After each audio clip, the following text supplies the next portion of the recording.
guys. So as far as I can tell, it seems like you guys like my videos, so that's encouraging, but this isn't some one-way relationship. I'm thinking about you guys too. It's come to my attention recently that not all of you guys can make every single one of the weapons that I show how to make on here. Not because I don't think you have the talent. A lack of talent is really just a lack of practice. Don't try to convince yourself of otherwise.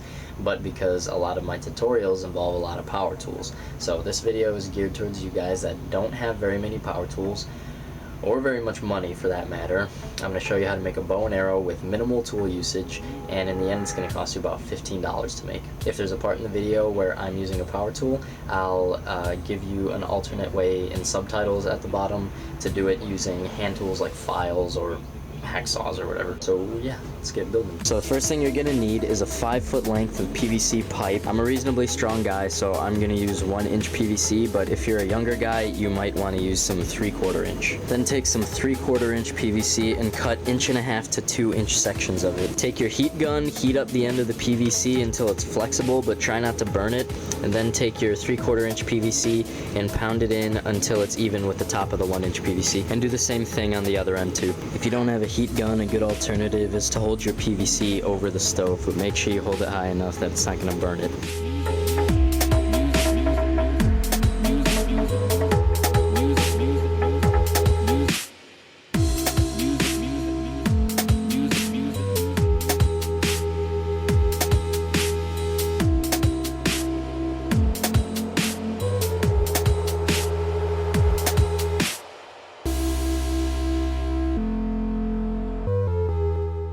The extra tube of PVC in there to strengthen it. Now on one side we're just going to drill a hole straight through it with a 1/4 inch bit. Should look a little something like this, and then use a Dremel tool to round out the hole a little bit so that the edge isn't so sharp. Now on the other end we're going to take a Sharpie and draw this frowny face looking thing.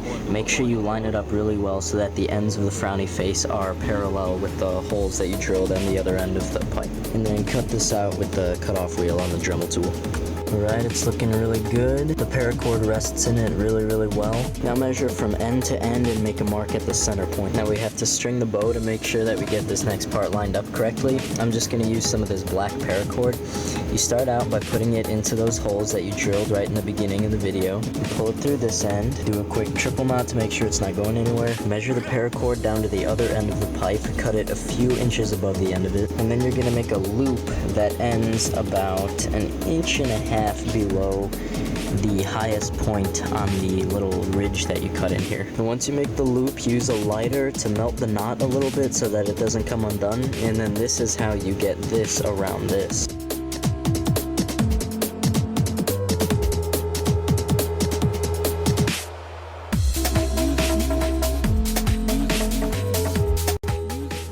This is going to sound weird and really pretty trashy, but for the arrow shelf, we're going to be using the handle of a milk gallon. We cut it off like this, then we cut it like this, and then like this. Then line the shelf up with that center line you drew on the pipe a little while ago, and then use some electrical tape to tape it down. And there you go. The idea behind using the milk gallon handle as the arrow shelf is that it's rigid enough that the arrow can be supported by it, but it's not so rigid that when the arrow flies through it, it's going to rip off the fletching. It'll just bend it right out of the way. So here's how I'm going to make the arrow. There's a million different ways you can make an arrow. This is just the way that I'm going to do it. I'm going to take this regular giant nail and I'm going to cut the tip off of it, and then I'm going to use a drill to put a pretty small hole into the end of this dowel rod, and then with that little end piece that I cut off, I'm gonna use my Dremel tool and go around it like a few 100 million times until it's smaller and it can fit in there, and then I'm probably gonna use some Gorilla Glue to fix it in there. So first I sharpen the nail on the bench grinder, then I'm gonna cut 1 inch off the tip of the nail with my angle grinder. And quick tip, you can get multiple arrowheads out of one nail if you just sharpen the end again and then cut it again and sharpen that and cut it again. Now I'm gonna take the Dremel tool and grind down the base of it until it looks like this, and then very carefully I'm gonna drill a hole 1/2 inch into the end of the dowel rod. And now that I got a pretty good fit in there, I'm gonna take the Gorilla Glue, oh there it is, and glue it. I gave the other end of the rod a quick coat of black. Now, excuse me for not having any bald eagle feathers lying around, but I'm going to be making the fletchings out of tape because I want this to be a build that anybody can do. First, cut 2 equal lengths of the tape, about 4 inches long each. Lay the rod long ways across one of the pieces of tape, sticky side up, and then take the other one and lay it on top of it. Now I'm going to take some scissors and clean up the edges a little bit and shape them out. I put a little bit more tape on the front and the back of the fletchings to just reinforce it a little bit. But from here, all you really got to do is cut the notch into the base of the arrow and you're ready to shoot. I'm just going to use my Dremel tool again with the cutoff wheel.